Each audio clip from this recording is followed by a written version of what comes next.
to 7 destinations in our solar system to see just where these creatures could be and what they might look like.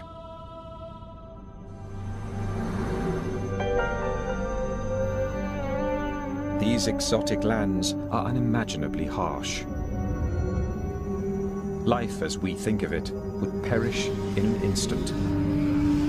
But alien life may be far tougher than we expect, as we're learning from a surprising group of living things right here on Earth.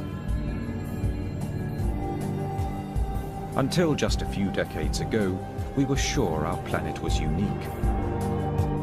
It is the only one we've found so far that has nurtured the evolution of millions of species. Thanks to its abundant sunshine, warm water, and protective atmosphere. We logically concluded that life needed each of those things, a conclusion that ruled out all other known worlds in our solar system. But then, biologists began combing some of the Earth's darkest and coldest places. And to their surprise, they found living, breathing creatures. Biologists call these organisms extremophiles. Some don't need light or oxygen. Others survive in tremendous atmospheric pressure. It seems life can turn up practically anywhere. Take Antarctica. After years of searching this arid, frozen landscape, scientists doubted they'd find anything alive. But in 1999, a team of explorers unearthed a rock from 6 feet under the ice. What they found amazed them. When they cracked the rock open, they found it teeming with tiny creatures. Here, at temperatures of 68 degrees below zero and 6 feet under solid ice, life had found a foothold. Biologists have been increasingly discovering life, not kangaroos, but, simpler forms of life that live at very cold temperatures, very high temperatures, very great pressures, even in places where there's sort of a high degree of radiation. It turns out life is able to live in a much wider variety of environments on our own planet than we used to think. And if life can survive extreme conditions, not just here at home, but elsewhere in our solar system, think of what this could mean.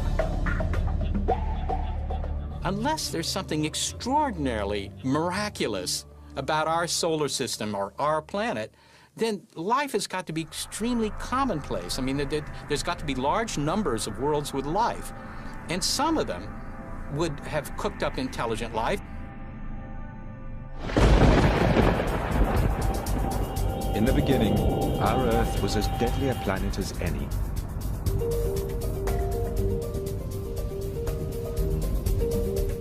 Over the first billion years of Earth's existence, cosmic debris pummeled it mercilessly. The impacts turned its surface into a broiling, seething inferno where life was impossible. But once the solar system settled down and the Earth began to cool, water appeared, setting the stage for life. In 1953, researcher Stanley Miller proved in a lab experiment just how easily life on Earth got its start. He combined water with hydrogen, methane, and ammonia, components of the Earth's early atmosphere. Then he zapped his solution with an electric charge to simulate lightning. His results shocked the world. Miller had created organic molecules called amino acids, the protein building blocks of all living things. If lightning helped jumpstart life on Earth, could it have done the same on other planets? Galactic probes have now found the ingredients in Miller's experiment throughout our solar system, including one essential to life. One of the requirements that every form of life that we know about on Earth has, every single one, is liquid water. We've used evidence for liquid water to kind of guide our search for habitable environments. Our safari is headed to 7 worlds, some possibly rich in water, where scientists believe aliens might be hiding. While any life there might have begun much like life on Earth, how it looks now is anyone's guess.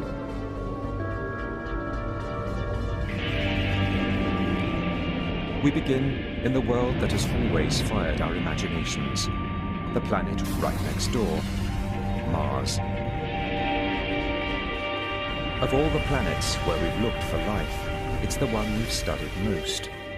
The scientist who may get the first look at Martians, if they're found, is Steve Squyres, principal investigator for NASA's Mars rovers. Mars has always had, among all the planets, I think, a special fascination for humans. For a very long time, we've known enough about Mars to know that it is probably the most Earth-like.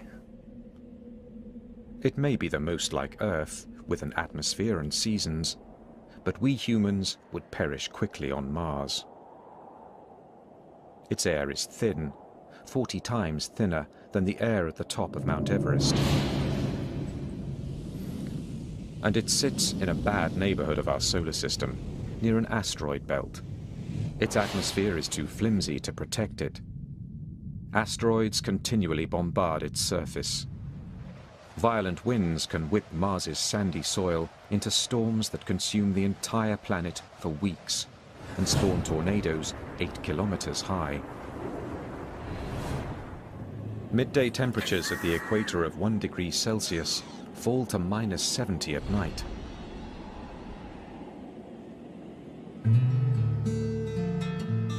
David Grinspoon is a curator of astrobiology at the Denver Museum of Nature and Science. As he sees it, Mars would be warmer if it wasn't a planetary runt. When I grab coffee on a cold morning, I know that a small espresso is going to cool off quickly, whereas a larger coffee is going to stay warm much longer. Large objects stay warm longer because their interiors are shielded from the outside where the cooling occurs. And planets are exactly the same way. A small planet will cool off early in its history. A larger planet like Earth will stay warm for billions of years, which makes it a better place probably to look for life. Despite Mars's drawbacks, it has always fascinated scientists because its terrain seemed to give evidence that it might support life. Its dynamic landscape of mountains, volcanoes, and deep ravines is not unlike our Earth. To early astronomers, these features look like oceans and rivers, and even a system of canals, supposedly not just supporting life, but actually produced by it. Percival Lowell in the United States observed these things and inferred that, in fact, these things were so straight and so regular in geometry that they had to have been the product of intelligent life. Okay? Well, he was right. The problem was the life was at the wrong end of the telescope. In viewing this thing visually through a telescope eyepiece, the human eye-brain combination started to connect things that weren't really there. Lowell was not alone. Some scientists were shocked when the probe Viking 1 beamed back this image. Is that a human face? Perhaps produced by Martians in their own likeness?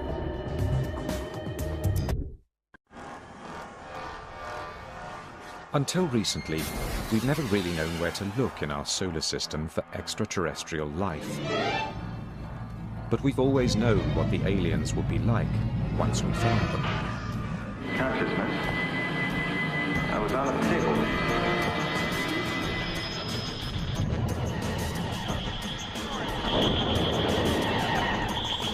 Usually, there is more than a hint of the Earthling in our aliens. Hostile or lovable, they tend to resemble mutant images of ourselves. As a senior astronomer at the Search for Extraterrestrial Intelligence Institute in California, Seth Shostak has spent his career listening for the radio waves of a distant alien society. There's no reason to assume that they're going to look like us or even think like us or behave like us or have language. you know, you just have to look at the variety of life on Earth and you see that, you know, nature can come up with lots of different forms. But if there is life on Mars, how could it survive in such extreme conditions? Since the 1960s, scientists have sent dozens of probes to the Red Planet. The first pictures of the barren landscape quickly dashed any hope of finding intelligent beings. But what scientists did see startled them. Though there's no evidence of Martian-made canals, there are signs that Mars actually may have had water. Some think the angry red planet might once have been blue. You just have to look back a couple of billion years, 3.5 billion, 4 billion years ago. Mars had a thicker atmosphere, had water on its surface clearly. Maybe it developed life. And as it slowly went bad, you know, the life had to adapt. Life may have adapted, not died off, because some liquid water may still exist underground. But with no surface water, frigid temperatures, and ultra-thin atmosphere, Mars is a planet only one kind of creature could love, an extremophile.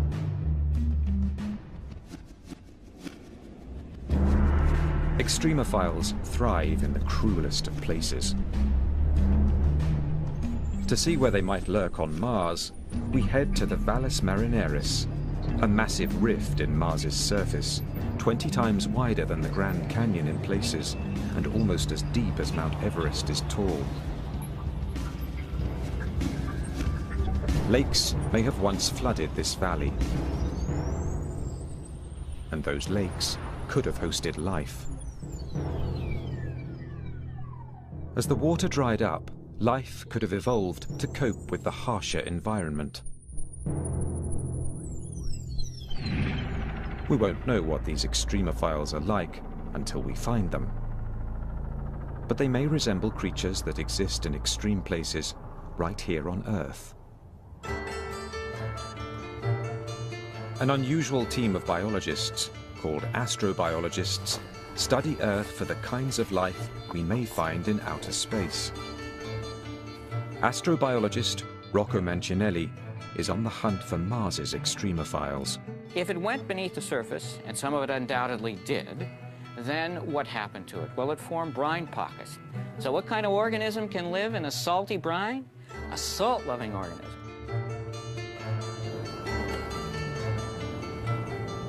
Astrobiologist Chris McKay thinks he knows the kind of salt-loving creatures that might survive on Mars.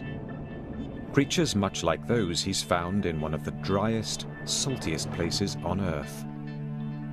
The fundamental challenge to life on Mars is, in a sense, the fundamental challenge of life here in Death Valley. It's dryness. That is the hardest thing for life to adapt to. Thousands of years ago, a salty lake covered Death Valley, just as lakes filled Mars's Mariner Trench. Move in closer. This is still wet, a little wet. This appears like a lifeless place, a big, flat, white, empty horizon. But yet, just below the surface, we find layers of algae and bacteria growing. They're living in an environment that in many ways is fundamentally different from the environment that we sense on the surface. Here you're in a place which looks lifeless, looks dead, and yet you dig down and hidden underneath, there it is. Beneath the salt is a layer of hardy green algae that survive on the water and light that trickle through. The algae in turn feeds salt-loving microorganisms. Here in deserts on Earth, dried, salty lake beds, we're going to find them on Mars as well. Salty deserts are not the only places life might be hiding on the red planet. There are Mars's tremendous volcanoes, some of them 6 times larger than those on Earth. Astrobiologist Penny Boston studies the caves, called lava tubes, left over after volcanic lava has dissipated. Not long ago, we assumed caves like these were devoid of life. They get no sunlight, and no sunlight means no photosynthesis. But in lava tubes outside Albuquerque, New Mexico, Boston has found evidence of extreme life. Because we know Mars has many, many lava tubes. And so here we have the opportunity to see how these formed and also to look at the life that inhabits them.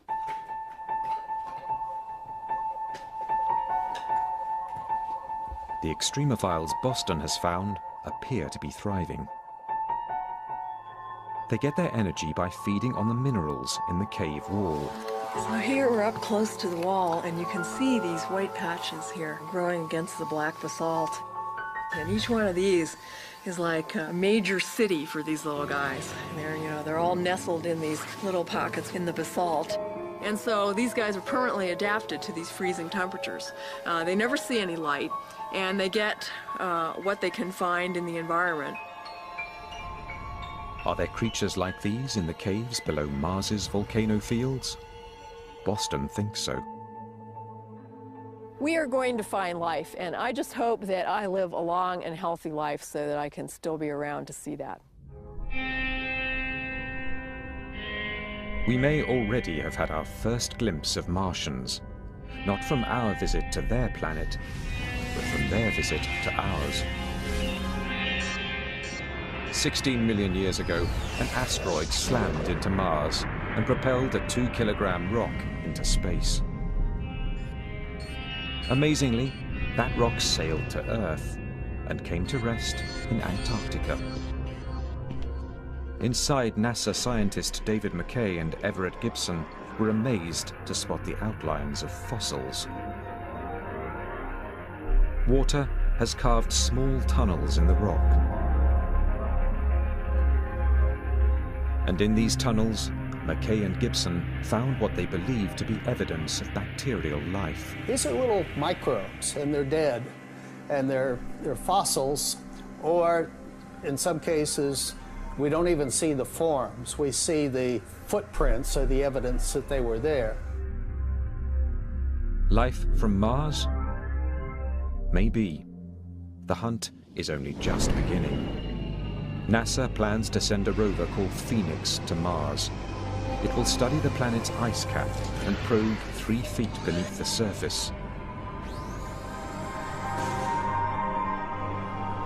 NASA even has a plan to send human visitors.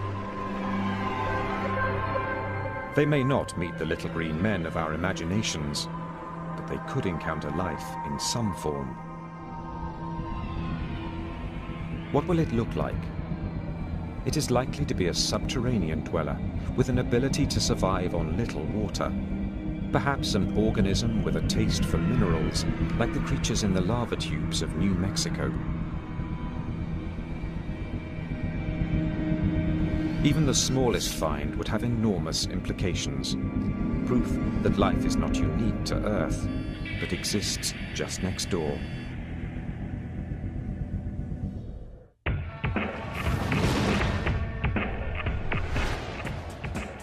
Our safari to the places in our solar system likely to harbor alien life now takes us past the asteroid belt on the far side of Mars.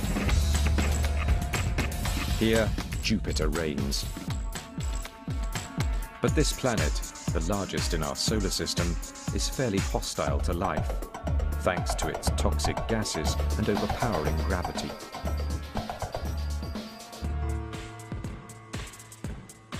Not only is it pretty cold out at Jupiter, it's also, it's got this really thick atmosphere, tens of thousands of miles thick, and it's got ammonia and methane and, things used to clean the bathroom. But Jupiter has more than 60 moons that we know about. At first glance, those moons would seem unlikely places to seek alien life. Their atmospheres are thin, and they are inhumanly cold. The temperature on Callisto is lower than -200 degrees Celsius. The scientific probes Voyager and Galileo have detected little on the surface of these moons but ice, with one dramatic exception. Io is one of the closest moons to Jupiter.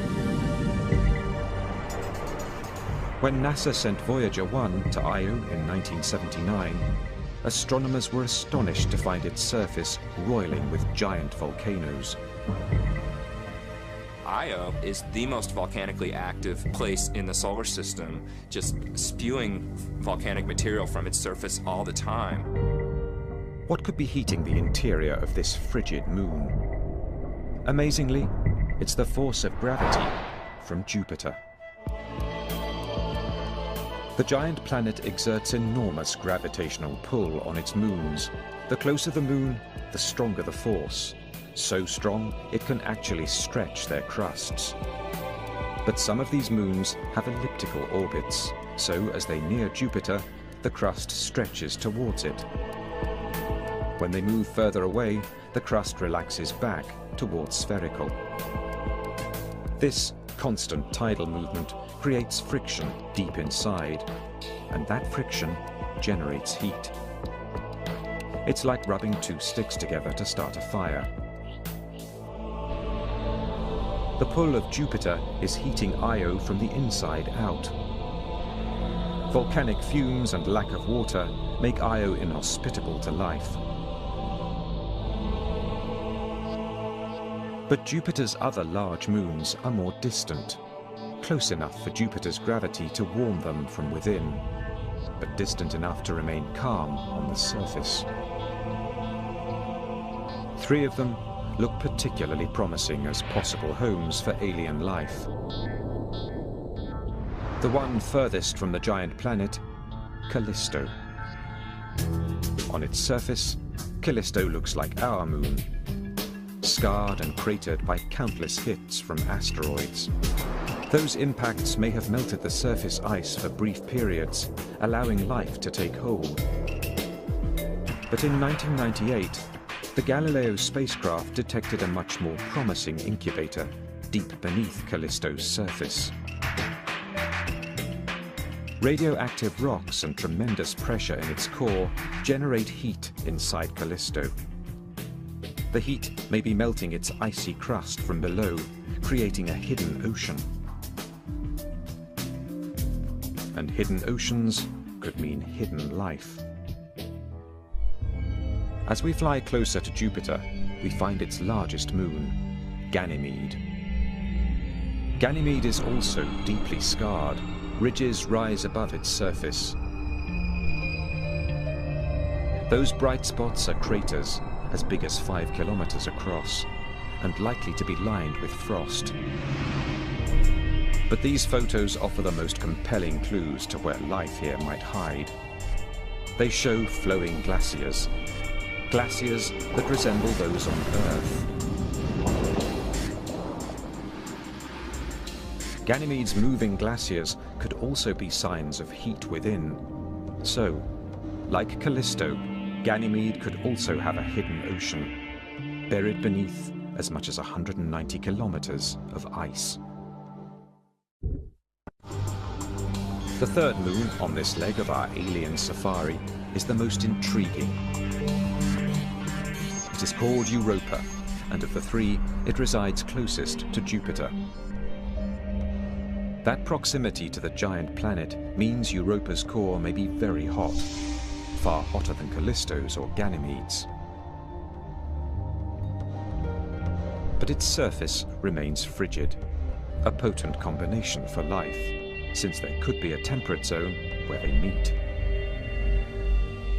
Mammoth fissures scar Europa's thick crust of ice, a sign that ice is always shifting. On our own planet, we see the same cracks in the ice sheets covering the Arctic Ocean. Europa's crust may be riding the largest ocean in the solar system, an ocean twice as large as all of Earth's put together. Now those oceans, if they're there, and the chances are pretty good that at least some of them are, they've been sitting around for a long time, 4 billion years, a little longer, right? In 4 billion years, an ocean of water, do you think anything might have cooked up there? Well, it certainly seems plausible. The environment in Europa's ocean is more or less as nice as the environment in our own ocean, as a place for living things to exist. Heck, things from planet Earth could probably live in the European Ocean. But Europa's oceans would be very cold, even slushy. And sunlight never penetrates them, thanks to an icy cover that may be 16 kilometers thick. We might never have thought life could exist here, if not for a revolutionary discovery off the coast of Ecuador. Deep in the Pacific, biologists have found flourishing communities of tube worms, crabs, and even squid. These creatures are thriving despite complete darkness, extreme cold, and the pressure of the deep ocean. They feed on bacteria that take their energy not from the sun, but from chemicals erupting from the sea floor.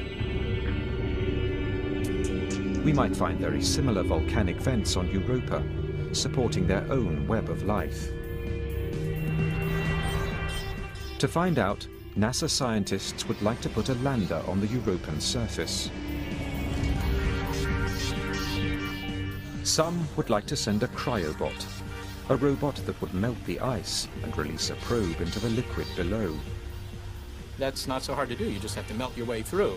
But you're going to have to melt your way through not a couple hundred feet, but maybe a dozen miles of ice. And send down a fishing line with maybe a video camera and a light bulb on it and look around.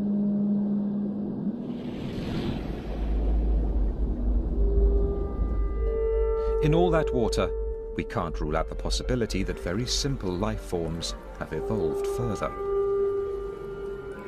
We might even find creatures as advanced as some here at home. Most likely, however, we would find microbes. But even that would be a sea change in how we view the birth and growth of life. Europa was warm. What if the place is one of the coldest known? Or if its lakes flow with toxic chemicals instead of water? These are the worlds we find as our safari continues even deeper into space. As our safari in search of alien life sweeps by the ringed planet, Saturn, we can see the violently swirling gases that choke its atmosphere. We can also feel Saturn's gravity, weaker than Jupiter's, but still formidable. We'll keep moving. We're not likely to find living things here. Saturn's rings are also extremely inhospitable. They're made of rock and ice, as small as a grain of sugar or as big as a house. But Saturn has many moons, 56 that we've spotted so far. Our safari heads first to one of those moons, a tiny frigid satellite called Enceladus, just 500 kilometers in diameter. Here, gravity is very weak, a fraction of that on Earth. And Enceladus has hardly any atmosphere. It reflects back into space almost all the sunlight that hits it, making it the shiniest object in our solar system. Until very recently, we also thought Enceladus was too cold to support life. It appears we were wrong. In 2005, after a 7-year journey, the Cassini spacecraft approached the tiny moon and detected something that stunned the mission's principal investigator, Caroline Porco. So this was the picture that just, grabbed us. Just was shocking. Those are plumes made of water from a geyser. The geyser's steam and hot water hit the cold vacuum of space and explode into a jet of ice. With little gravity to rein it in, the ice cloud can grow as big as Enceladus itself. Porco has never seen anything like it anywhere else. It's like a planetary explorer's dream to come upon a body like Enceladus. Those jets, those fountains, if you will, just spewing vapor and icy snow hundreds of kilometers above the south pole of Enceladus. There's only one conclusion. Tiny, frigid Enceladus is piping hot within. Like Jupiter, Saturn's giant gravitational field tugs on its satellites, creating friction and heat within. As far as we can tell now, it seems like an inescapable conclusion that there may be liquid water deeper down on Enceladus because it's warm. And the best models we can put forth right now to even explain the warmth, much less the jets, seem to indicate that you would get temperatures warm enough to melt water. Heat, liquid water, even the furthest reaches of our solar system may contain the chemistry for life. What kind of creature could live in the steamy waters of a geyser? Thanks to hot springs back on Earth, we have some idea. At one point, we assumed nothing lived in the steam-driven fountains of Yellowstone National Park. But then, biologists discovered microbes in these waters. Microbes that feed on chemicals dissolved in the water. Today, we call them thermophiles. The hardiest can thrive in boiling water. Could there be thermophiles on Enceladus? To find out, our safari takes us in for a close-up of this extraterrestrial Old Faithful. It's too cold for anything to live near the surface, but temperatures there are minus 165 degrees Celsius. But what about the hot water inside? In the ice plume above Enceladus, Cassini's probes have found carbon dioxide and methane, chemicals that could feed life below.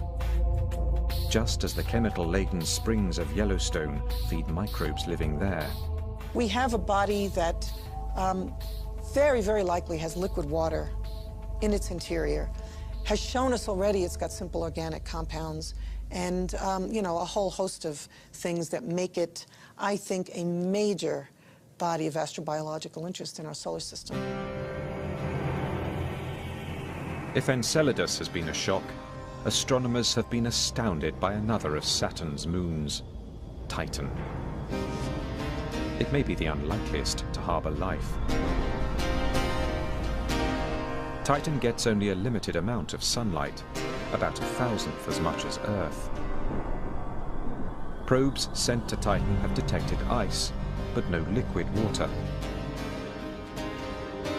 And at temperatures of minus 138 degrees Celsius, that ice is hard as stone. What could possibly make Titan a promising environment for alien life?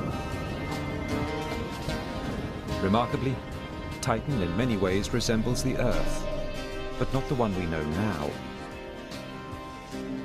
Titan has turned out to be the body fantastic in the Saturn system, which is long suspected of having an environment at the surface, not only similar to the kind of environment we find here on Earth, even, believe it or not, similar to the kind of environment we had on Earth before the emergence of life. Titan intrigued Carolyn Porco's team so much, they directed the Cassini spacecraft to send a probe there in 2005. It was the most distant surface mission ever conducted. The probe saw just ridges and plains. But a later flyover by Cassini spotted a shoreline. Soon, thousands of lakes came into view, at least one bigger than the Great Lakes of North America.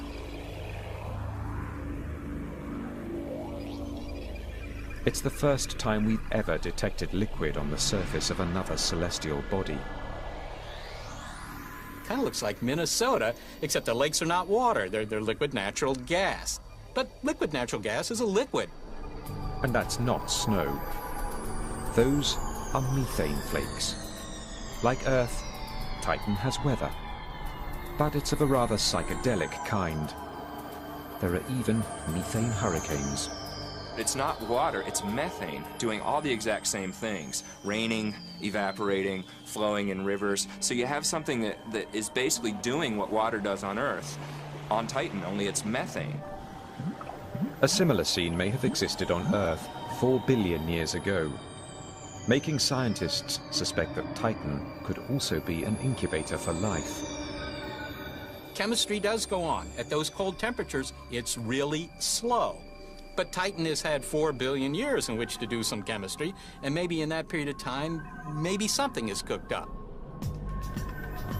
It would have to cook up without liquid water, something we've never seen before. But scientists aren't ruling it out. The substitute could be the methane so abundant on Titan. Used for fuel on Earth, methane was long thought poisonous to all life. But in 1997, researchers examined mounds of methane ice in the Gulf of Mexico, and they were astonished to find colonies of small centipede-like worms thriving amid the frozen substance. They think the worms may eat bacteria that feed on the methane. In general, things that we think of as deadly, many of them are potentially lively. If you can figure out an evolutionary way to tap into that energy rather than having it destroy you, then it can be bountiful. There could be one more complication for life on the surface of Titan. With only a weak magnetic field to shield it, living things on the surface could be exposed to cosmic radiation. But that might not be a problem for an extremophile, as we found here on Earth. Biologists have uncovered plenty of life near Chernobyl's contaminated nuclear reactor, and even swimming in toxic radioactive spills, actually feeding off the decaying molecules. It's possible Titan's life forms could do the same. To find life on Titan, we may have to dive into its methane lakes, where we might find chemical-loving bacteria. We may even find microbes resistant to radiation, not unlike those here on Earth at Chernobyl, living on its rock-hard ice sheets. Organisms that eat methane might give off heat, melting the ice, possibly creating another fountain for life. There's no doubt, life on Titan would be a strange brew. But we have yet to visit the most bizarre world where scientists believe life could exist. And it's much closer to home. Our safari of the world's most likely to harbor alien life has taken us far. We've visited frigid deserts, submerged oceans, and methane lakes. But the world we are about to visit may be the most extreme of all. For our final stop, we are turning back toward Earth, to Venus, our closest planetary neighbor in the solar system. If life can survive here, it seems it could exist almost everywhere. To reach the surface of Venus, we have to fly through a dense layer of yellow clouds, 64 kilometers deep, with a composition similar to battery acid. The atmosphere here is 90 times heavier than Earth's, too heavy for a human to tolerate. On the ground, there are extinct volcanoes and lava flows as far as the eye can see. They cover 85% of the planet's surface. It is hard to believe Venus once had vast oceans. You basically had a runaway greenhouse effect, where as it starts to get warmer, the oceans start to evaporate, and then that puts water vapor in the air. Well, water vapor is a potent greenhouse gas, so that's what leads to the runaway. The oceans basically boil off, and then the CO2 all ends up in the atmosphere, and so today you have this very hot, hyper greenhouse planet. With temperatures around 460 degrees Celsius, Venus is even hotter than Mercury, the planet closest to the Sun. Not a surface hospitable to life. Life as we know it cannot exist on the surface of Venus because organic molecules would just be ripped to shreds by the hot gases. But we've stopped here not because of what's on the ground, but what's in the air. In 1982, the Soviet spacecraft Venera 14 visited Venus. In the clouds, 50 kilometers up, it detected temperatures much cooler than on the surface. What's more, it found the molecules so critical for life, H2O. So far, every bit of water we've found beyond Earth is frozen solid. Only in the clouds above Venus have we found it in vapor form, a possible incubator for life. But Venus's clouds are also filled with highly acidic sulfur. Once, we thought nothing could live in sulfur. But scientists have analyzed some of the most acidic water on Earth, leaching from a California mine. Watch your head, Dick. Sulfuric acid. In sulfuric acid strong enough to erode metal, eat through clothing, and dissolve human flesh, they found life. Acid-loving extremophiles. These organisms feed on sulfur compounds, like iron sulfide, eating the iron and emitting the highly acidic sulfur. Do extremophiles like these float above Venus? Astrobiologist David Grinspoon likes to think it's possible. Maybe in the clouds of Venus there are some sulfur-based organisms.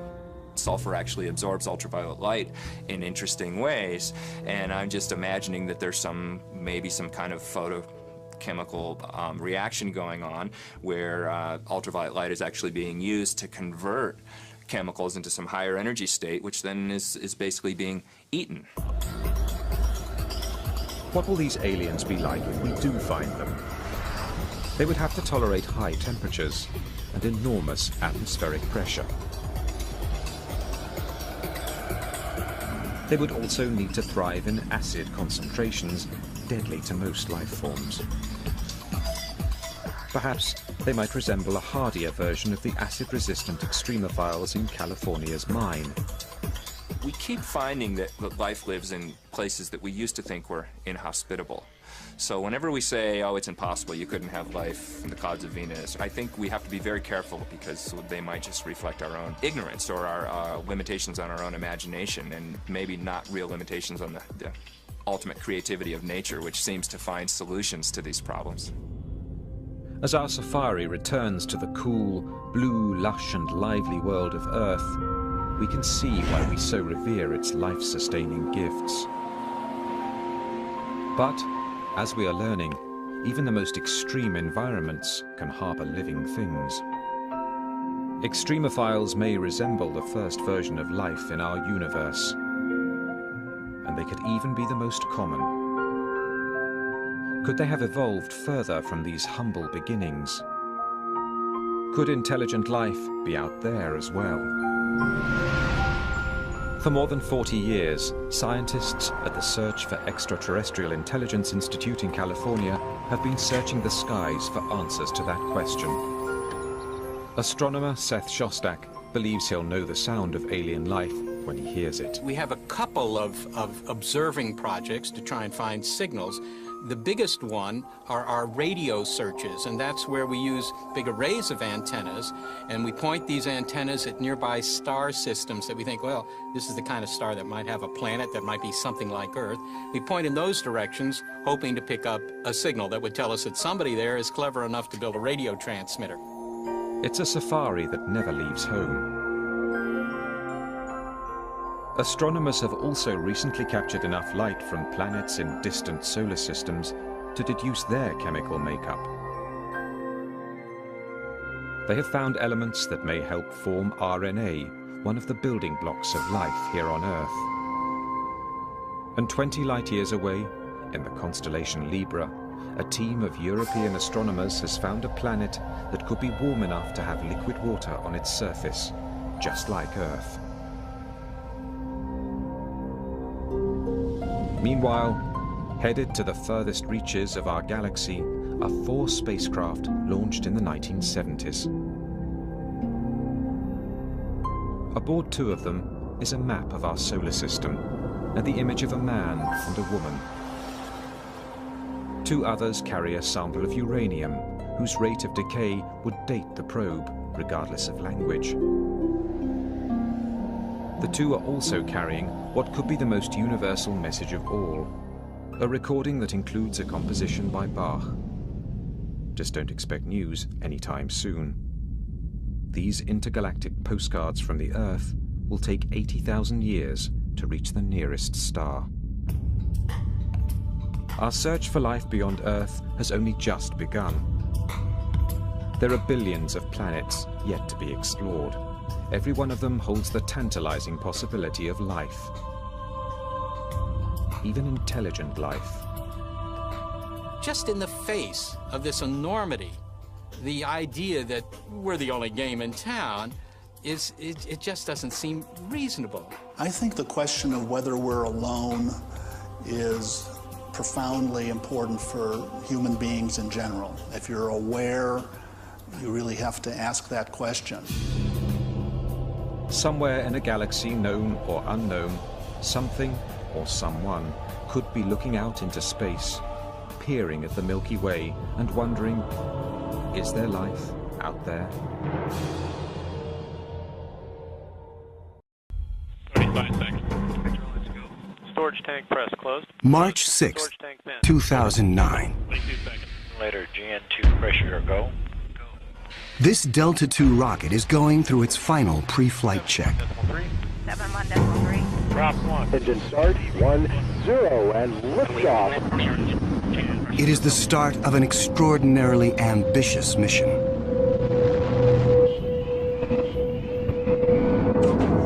The Kepler Space Observatory is hunting for planets like Earth within a region of 100,000 stars.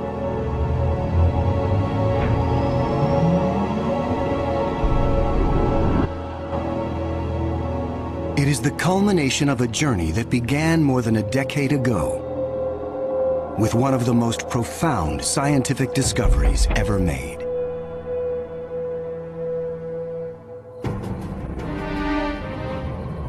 In 1995.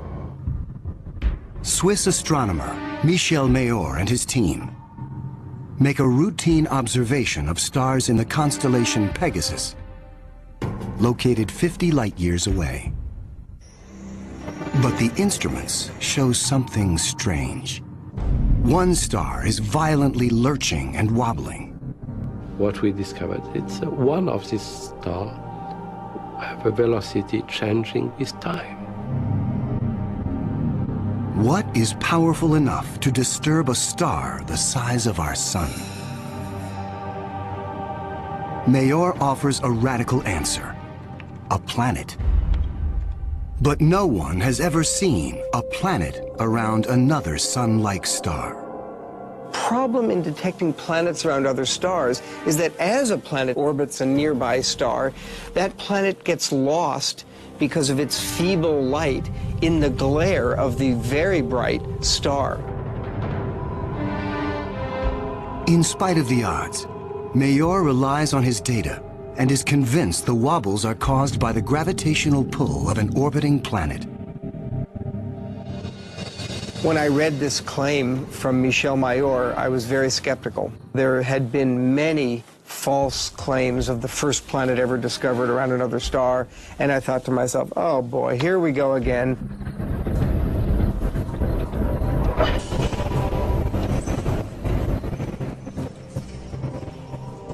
So I decided to observe the star on 4 consecutive nights.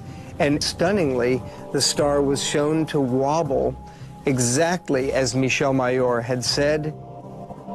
Michel Mayor and his teammate Didier Queloz announced their discovery.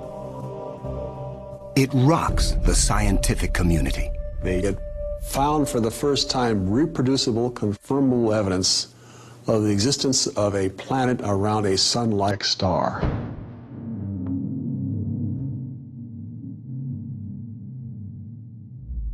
Officially called 51 Pegasi b, the planet is nicknamed Bellerophon in honor of the Greek hero who tamed the winged horse Pegasus.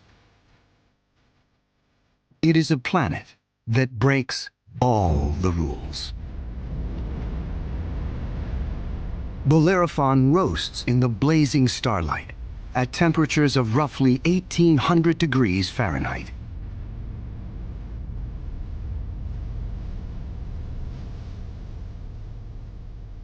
It is nearly 150 times more massive than Earth and is a gas giant like Jupiter.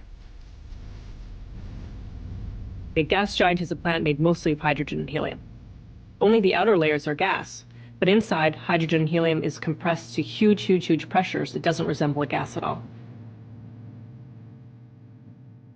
Unlike anything found in our solar system, this is an entirely new class of planet, what scientists call a hot Jupiter. If you go to Hawaii and see the lava flow there, that's how hot a hot Jupiter is. It's very, very hot. The Earth is a comfortable 93 million miles away from the Sun. These hot Jupiters are roughly 100 times closer, and so the amount of sunlight that they get is 10,000 times larger. If this represents a star, and this a hot Jupiter is 3 to 4 stellar diameters away from the star. So that would be 1, 2, 3.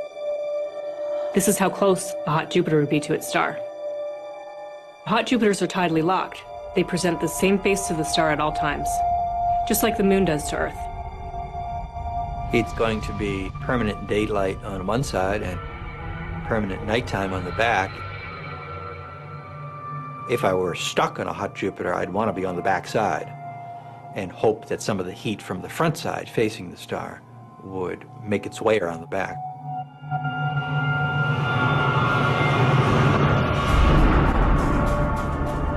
The variations in temperature make Bellerophon's atmosphere extremely windy. The wind howls at thousands of miles per hour, far beyond anything we could ever withstand. The heat blast guarantees water vapor cannot exist. But that doesn't mean there is no rain. It's far too hot for water liquid clouds to form here. But instead, these clouds would be made out of iron. Iron vapor can exist at temperatures much higher than water. And because of that, things could get a little messy.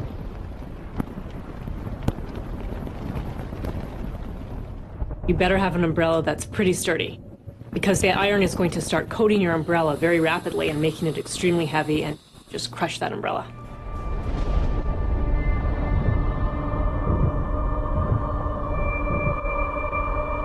The sky overhead is filled with dancing curtains of color.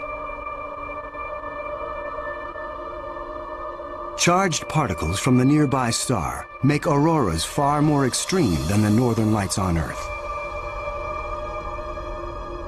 There is something even more unique about this newly discovered world. Bellerophon orbits its sun in a blistering 4.2 days. No self-respecting planet goes around a star in 4.2 days. None of the planets in our solar system take such a short amount of time. For scientists, the tiny orbit challenges long-held notions of how planets form.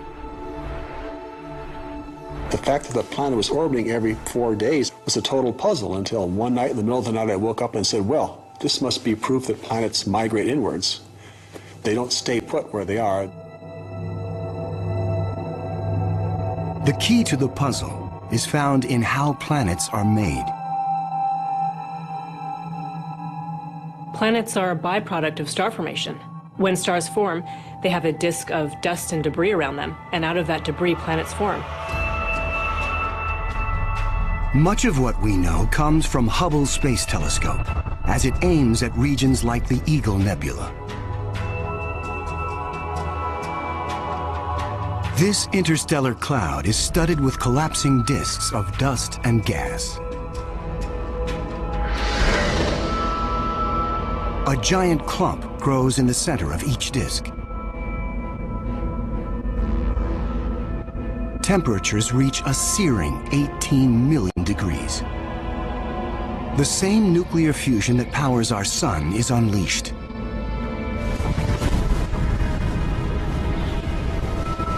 The star is born.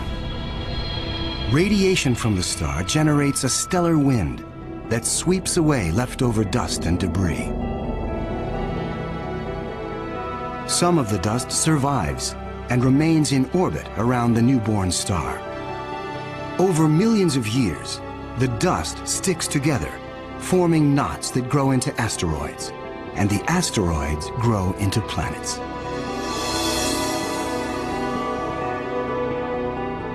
These planets migrate through the disk until they find a stable orbit.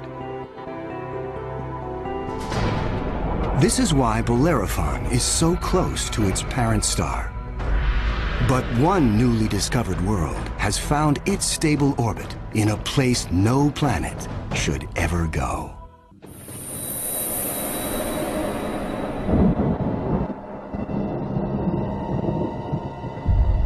Surprisingly, Hubble detects many of the basic chemicals needed for life. Sodium, carbon, hydrogen, and oxygen. But Osiris is far too hot for life as we know it. There may be other forms of life, however, that thrive on higher temperatures. But there's no solid surface as we know it on a hot Jupiter.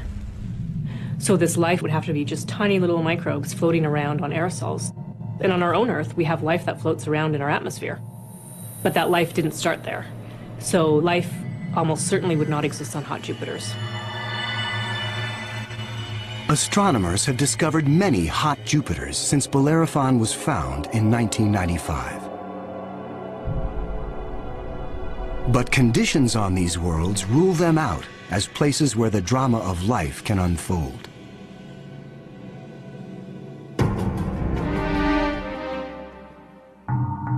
One of these gas giants is a planet that teases the rules of evolution.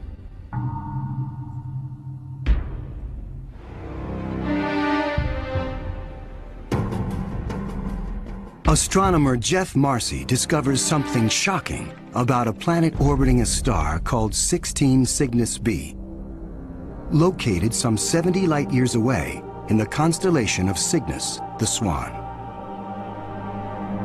The planet was clearly in an elongated orbit, bringing the planet close to and then far from the host star. And this, of course, defied our expectations based on our own solar system, where all of the planets go around our sun in nearly circular orbits like phonograph grooves in a record. Like a giant yo-yo in space, the gas giant swings back and forth across its solar system. That is like the Earth swooping 25 million miles closer to the sun, then slinging past Mars, all the way out towards Jupiter every year. With the coming of spring, the sun looms large in the skies over this hapless moon as the ice cracks and melts violently. Huge icebergs calve into a stormy and fast-rising ocean.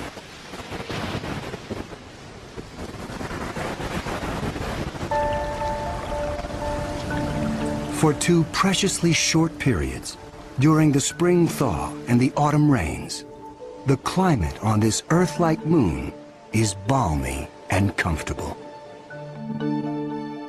At a distance of 93 million miles from the star, roughly the same distance as Earth from the Sun, the elliptical orbit of this planet and its moon crosses an area around the star some scientists call the Goldilocks zone. The conditions here are just right for life. If you're too close to the star, then it's too hot. If you're too far away, then it's going to be too cold and everything's going to be icy. But then if you're right in the middle, it's just right. Every star has a Goldilocks zone. Where that zone is depends on the size and temperature of the star. In our solar system, Venus marks the inner boundary and Mars the outer boundary. Earth and its abundance of life is right in the middle. The yo-yo planet passes through the Goldilocks zone twice a year. For 3.5 months during the spring as it races inbound, and again in the fall for 3.5 months as it hurtles back into the colder reaches of space. Could life survive the conditions outside the Goldilocks zone? There could be life forms that are smart enough to hibernate, as do animals on the Earth during the winter season. If this sounds fantastic, I offer you the tidal zones on the Earth. On the tidal zones, life proliferates, of course, near the seashore, and they do so despite tides. The water coming in, covering many of the life forms, the water going out at low tide, and yet those species survive perfectly well. The strange cycle of the yo-yo planet's orbit creates fleeting conditions suitable for life, but also for death. Some alien planets are even more bizarre. Imagine a world that has no star to orbit. Scientists speculate that our galaxy is teeming with rogue planets, adrift in the murky lanes of interstellar space. These are orphaned worlds, planets that are booted from their solar systems by the chaos of planetary migration. Astronomers call such worlds planemos. Planemos are planets without a star. They're just drifting through the galaxy indefinitely. What massive force would it take to kick a planet out of the solar system? When a young star forms with a contingent of planets around it, many of those planets gravitationally interact with each other. They yank on each other, slingshot each other, so that one of them is ejected from the planetary system, voted off the island, if you will. If you were, unfortunately, a resident on a planet that was kicked out by a collision or near collision with another large object, you'd probably rapidly move out of the habitable zone.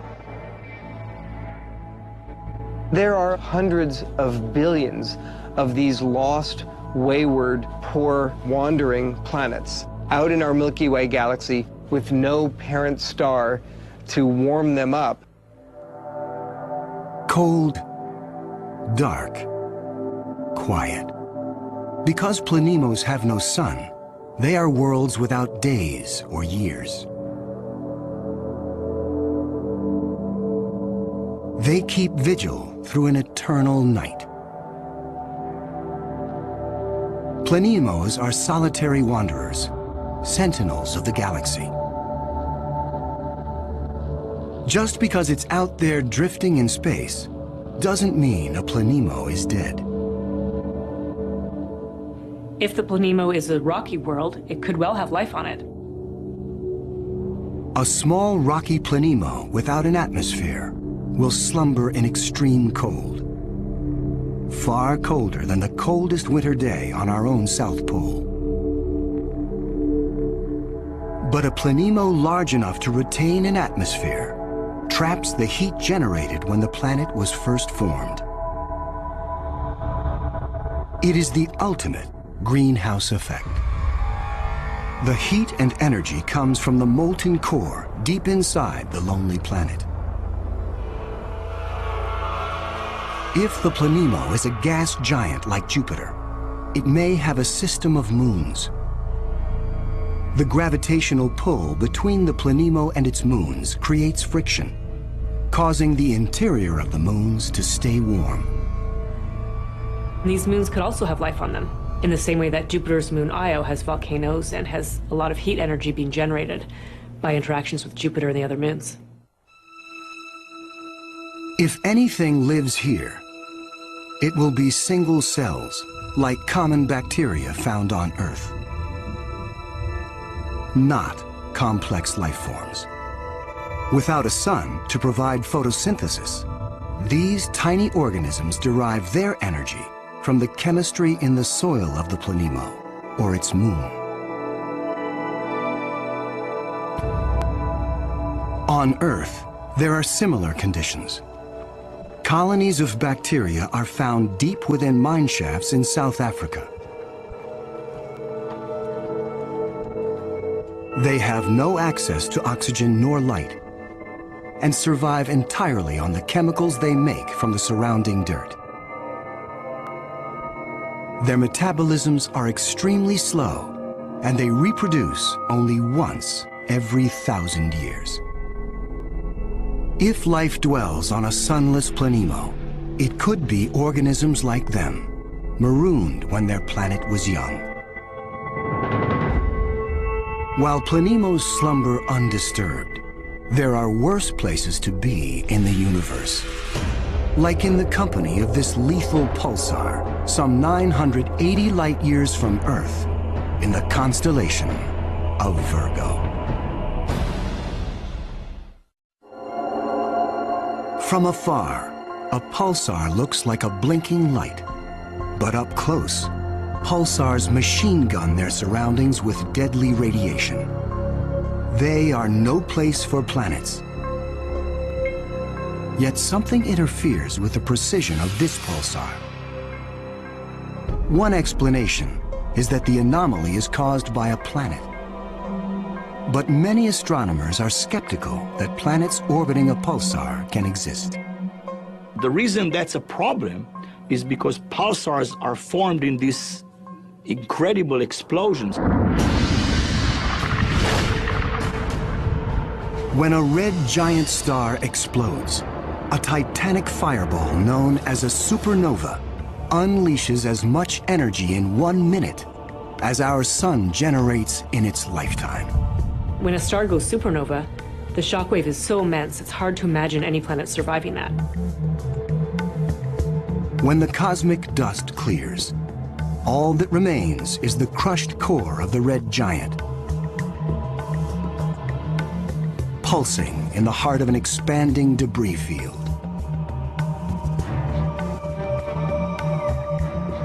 Matter blasted from the colossal explosion falls back to the pulsar and forms a disk. Within this chaos, a new world arises, born of fire and destruction, a planetary zombie raised from the carcass of the former red giant star. It's amazing that planets could form in that environment. A planet orbiting a pulsar will give you the feeling of being in a disco bar with a very strong strobe light, which is the pulsar. Radiation from this stellar beast breaks down the organic molecules needed for life.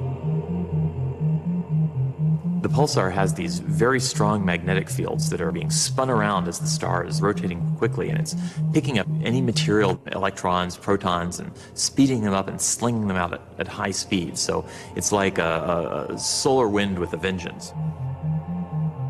I can't imagine that there would be much of an opportunity for even simple life, microbial life, to emerge and to flourish on a planet around a pulsar. Largely because if you were in the pulse, you'd be severely energized, and if you were not in the pulse, you would be completely devoid of energy. The discovery of pulsar planets shows how new worlds can form in the wake of a star's destruction. No matter where a planet arises, the process of its birth is fraught with danger. Sometimes, the violence is so great, the end of the world comes before the beginning.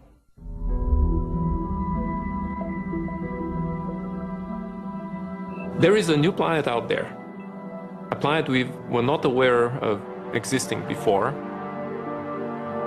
It is not just one planet. It is a new type of planet. Earth on steroids. I like to call them super-Earths. They're just like the Earth, except bigger, up to about 10 times the mass of the Earth. One family that the super-Earths resemble just like our own Earth, continents, oceans. Some of them may be very dry, like Mars. And then another family that we call water worlds or ocean planets that are completely covered with water. Welcome to Gliese 581c.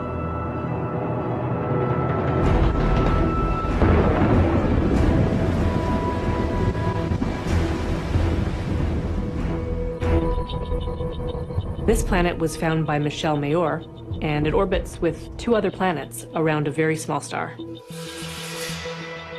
It's only 20 light-years away, in the constellation of Libra, and is one of the smallest terrestrial planets found beyond our solar system.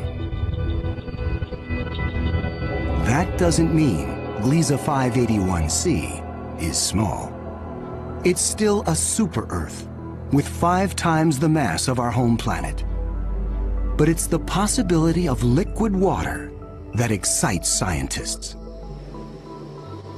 An ocean planet feels like being in the middle of the Pacific Ocean, with no land in sight, just water, puffy white clouds, and blue sky above you.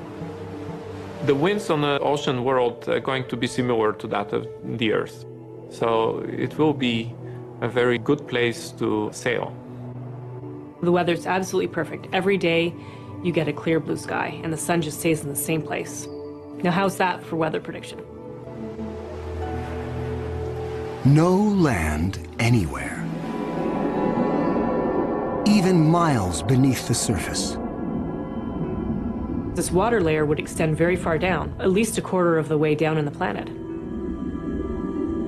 But as we dive deeper into the sea, the pressure builds.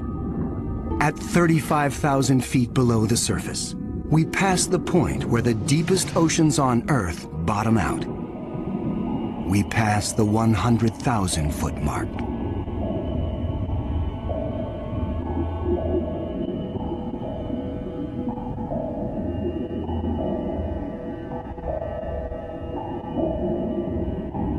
The pressure is so great, water itself begins to take on surprising new forms. At a depth of 10 times the greatest ocean depth on Earth, we reach the bottom. When you have a large amount of water, then at the bottom of an ocean, you will form very high pressure in excess of 1 million atmospheres.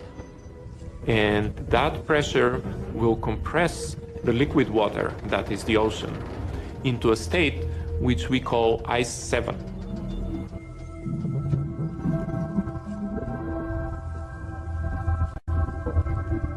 No, it's not like ice in your refrigerator. The molecules of water that are in the ice in your refrigerator are kind of all jumbled up.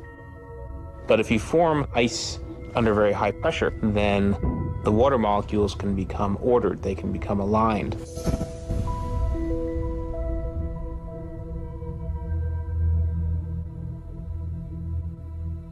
I can show you a crystal that is a very good analog to Ice 7. This is halite, also known commonly as rock salt. Ice 7 may exist within our own solar system. Europa, a moon of Jupiter, could possibly have a mantle of liquid water surrounded by a thick, icy crust. The pressure from the crust is so great that Ice 7 might exist deep within these uncharted seas. If we scale up and thaw out Europa, it could be a water world similar to Gliese 581c. One could imagine that life could emerge on a water world. After all, water is essential to life on Earth. Everywhere on Earth where there is water, there is life. You cannot find a sterile drop of water on Earth unless you put it in the microwave yourself. On this water world, there could be bacteria or any kind of life in the ocean itself. But not all of the super-Earths are water worlds teeming with life. When we talk about super-Earths, we talked about 2 major families of mostly rocky with some water and mostly water with an endless ocean. But one has to add to those a 3rd family of probably very rare super-Earths and Earth-like planets, which are called carbon planets. A carbon planet is unlike anything we've ever seen anywhere. A place with an alien chemistry, but loaded with very earthly treasures. Throughout our galaxy, there are planets barren and poor and inhospitable. But science is on the trail of a new type of planet, an entire world of treasure. In our own solar system, in our sun and in all the stars nearby, there's always more oxygen than carbon. But if we think of a place in the universe where there's more carbon than oxygen, then planet formation is very different. Spectral analysis shows carbon to be far more plentiful, 26,000 light years away near the center of our galaxy. Planets that form here may contain a rich abundance of carbon. The morning sky on a carbon world would be anything but crystal clear and blue. I'm picturing a yellow haze with black clouds of soot. And as you descended farther down in the atmosphere, I could imagine lakes that were made out of compounds like methane or gasoline. I'm picturing these bubbling, foul-smelling pits of black ooze, like an oil well. With little or no water in the atmosphere, the air is made of carbon compounds. Methane, butane, pentane, benzene, all these different kinds of carbon compounds that separate out when you refine gasoline. One day it might be raining benzene. The next day it might be raining butane.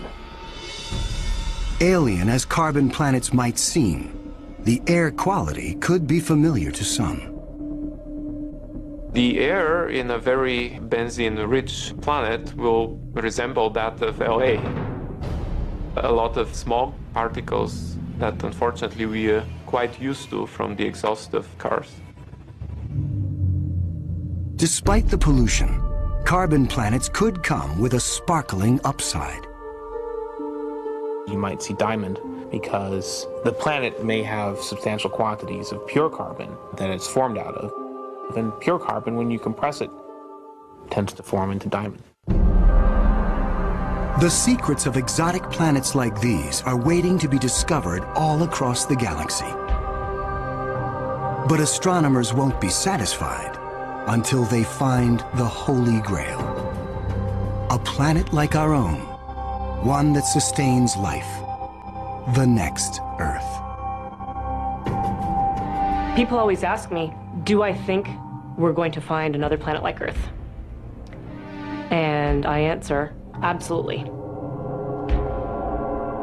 Every star probably has planets roughly the same size as our Earth. We think that essentially every star has several Earth mass or super Earth mass planets. So if you have, say, 200 billion stars in the galaxy, that may mean there are 400 billion Earths in the galaxy or more. 400 billion Earths.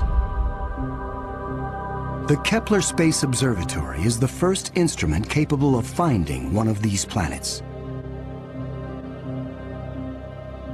Kepler is looking at the constellation Cygnus in the night sky at 100,000 stars, taking picture after picture after picture, minute after minute. And the goal of Kepler is simple: to look for stars among the 100,000 that dim.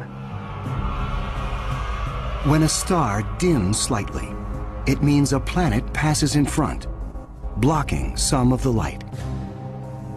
How long the star dims and how much light gets blocked will tell scientists about the size of the planet and the distance from its sun.